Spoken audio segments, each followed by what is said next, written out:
मणिपुर में इम्फाल पश्चिम के केशमपट में वकीलों, डॉक्टरों, शिक्षाविदों और पत्रकारों समेत पेशेवरों के एक ग्रुप तरागी चेशु के बैनर तले सामूहिक धरना प्रदर्शन किया गया।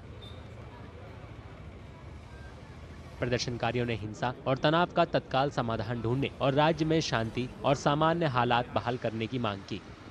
We strongly condemn the innocent killing of women and children of Manipur. We demand the government to find a solution as soon as possible. We are fighting for justice. We are sitting here today specially for protesting on this violent occurrence, which is not being controlled from the side of the law. And law should take its own hands, its own force to settle all these matters. I don't think a country like India, which is so strong in the defense sector, to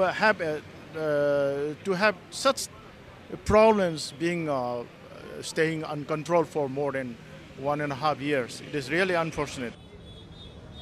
Imphal घाटी के अलग अलग हिस्सों में AFSPA यानी armed forces special powers act को फिर से लागू किए जाने और जिरीबाम जिले में हाल ही में 3 महिलाओं और 3 बच्चों की हत्या के विरोध में प्रदर्शन और रैलियां आयोजित की गईं।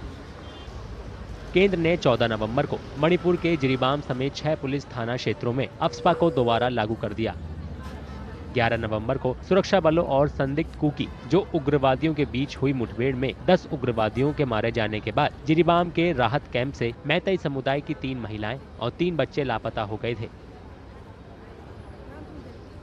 पिछले कुछ दिनों में पड़ोसी राज्य असम के जिरीबाम में जिरी नदी और कछार में बराक नदी में 6 शव पाए गए।